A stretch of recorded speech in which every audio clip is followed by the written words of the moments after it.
Selamat pagi dan salam sejahtera murid.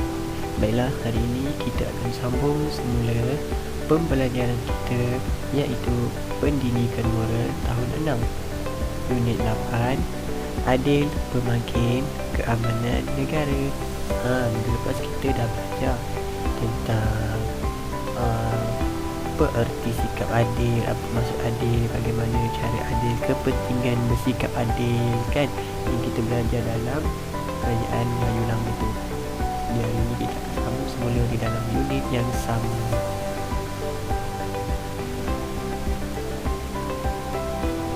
Baiklah, tenda pembelajaran pada hari ini ialah menyatakan cara bersikap adil dan kepentingannya. Jadi hari ini kita akan melihat lebih contoh untuk sikap adil. Untuk subjek pembelajaran kita pada hari ini, cikgu nak murid-murid buka buku teks Pendidikan Moral halaman 72 dan 73. Nampak yang ada gambar ni gambar 3 orang pelajar bertindak adil, eratkan hubungan.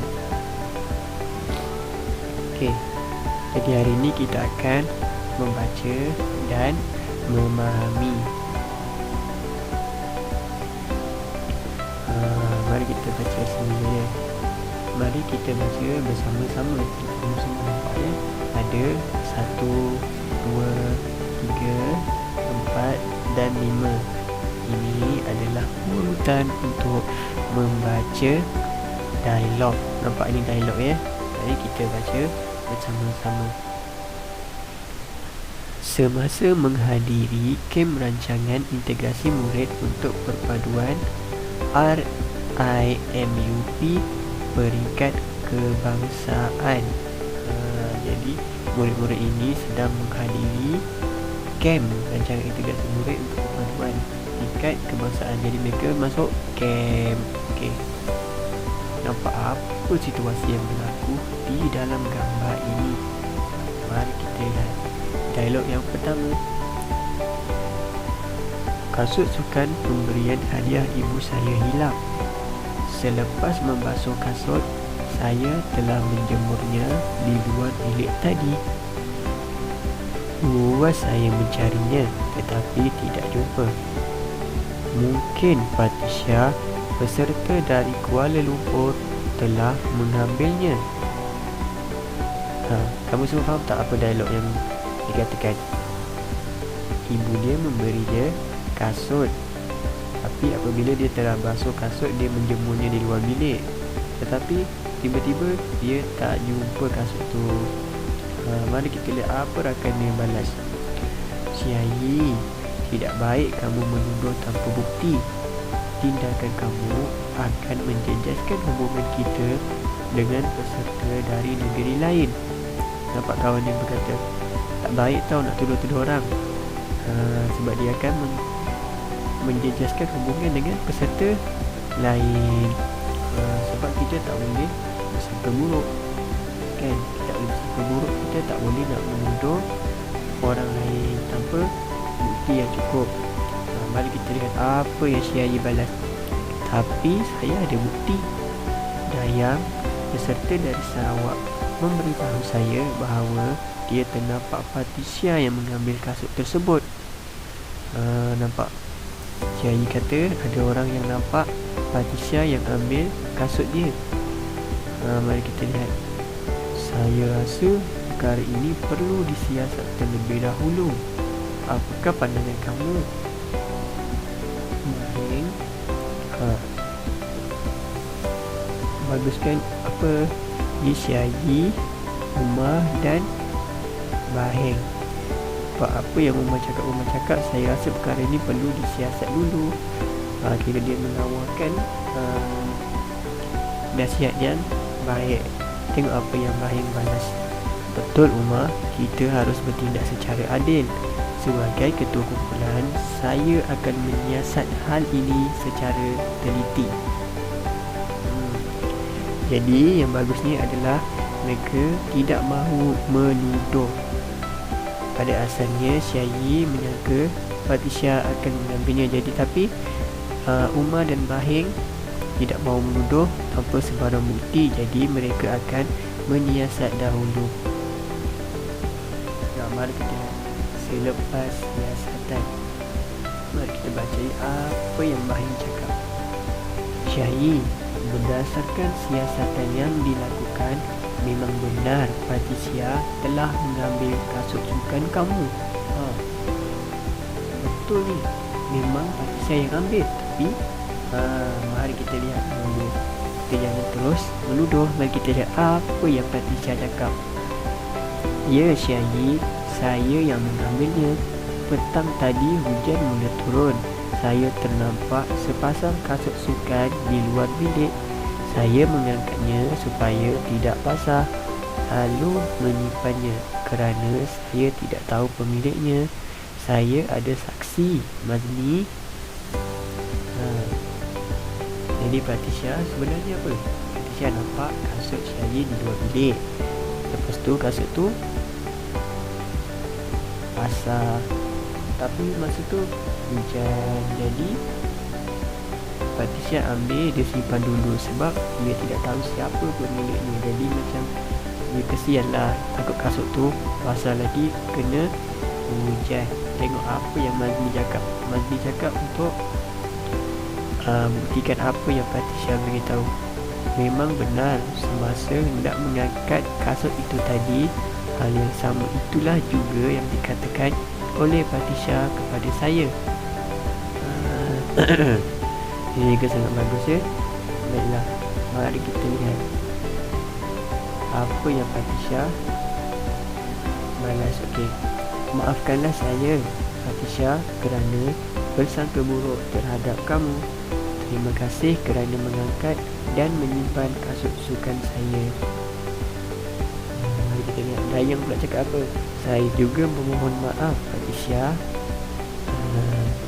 Jadi kamu semua faham ya. Jadi moralnya kita jangan bersangka buruk terhadap seseorang. Kita perlulah bersikap adil. Nampak Bahing dengan Umar bersikap adil kerana mereka telah membuat siasatan terlebih dahulu sebelum menuduh.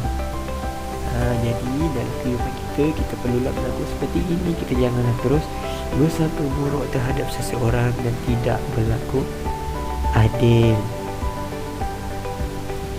Ini adalah asas minda kita pada hari ini. Mari kita buat latihan ini bersama-sama. Mari kita lihat soalan nombor 1. Bagaimanakah Bahing memperlihatkan sikap adil semasa menyelesaikan masalah Syahyi? Bagaimanakah Bahing memperlihatkan sikap adil semasa menyelesaikan masalah Syahyi? Mari kita lihat apa jawapan sesuai. Bahing memperlihatkan sikap adil semasa menyelesaikan masalah Syahyi dengan cara tidak membuat keputusan secara tergesa-gesa. Dia juga melakukan siasatan terlebih dahulu untuk mengelakkan sebarang ketidakadilan dalam membuat keputusan. Nampak cara menjawab.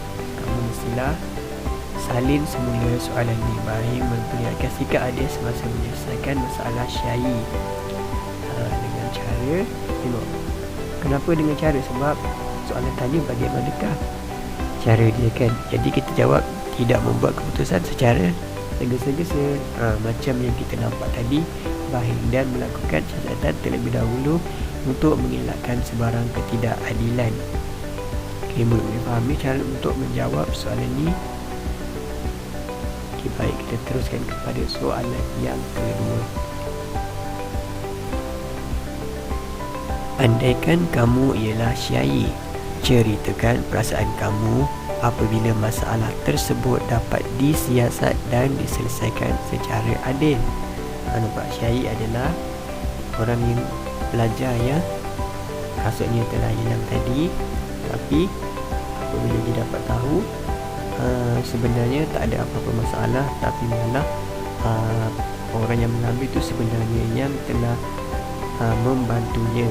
Jadi apakah perasaan Syahyi? Apabila kita menjadi Syahyi, kita akan jawab macam ni ya. Saya akan berasa sangat gembira dan berterima kasih kepada Patricia kerana telah menyimpan kasut saya dari terkena hujan.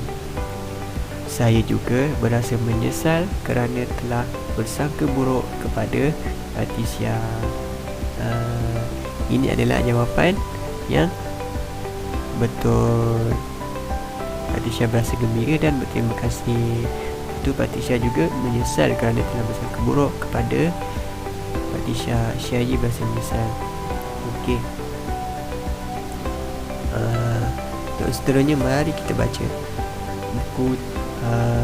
Cuba kamu buka buku teks Pendidikan Moral halaman 71. Cikgu nak kamu semua baca Kamu baca baik-baik secara mekanis, baca dan minta rakan-rakannya semua. Okey. Setelah kamu baca berdasarkan situasi di dalam petikan, cikgu nak kamu buat latihan di rumah. Nampak? Berdasarkan pembacaan buku teks halaman 71, sila buat latihan asal minda yang telah disediakan di dalam buku latihan. Cikgu nak kamu buat ni tau. Wajarkan tindakan Danita mengapa, uraikan kepentingan bersikap adil. Andaikan kamu sebagai Danita, ceritakan perasaan kamu apabila peserta sekolah lain tidak berpuas hati dengan tindakan kamu. Apakah tindakan yang sepatutnya kamu lakukan untuk bersikap adil? Simulasikan cara kamu bertindak adil dalam situasi tersebut. Jadi kamu semua boleh buat latihan ni di dalam buku tulis. Baik. Dan itu saja pembelajaran kita pada hari ini. Kamu semua jangan lupa tahu untuk membuat latihan di dalam buku latihan. Latihan yang telah siap tu, cikgu nak kamu tangkap gambar dan kamu hantar ke channel Telegram di bawah diskusi yang cikgu telah buat tu. Kamu komen di bawah tu, kamu letak gambar apa yang kamu telah siapkan. Okey, jangan lupa sertakan nama dan kelas. Okey, baik. Okay, terima kasih. Semoga kita berjumpa lagi pada kelas yang akan datang.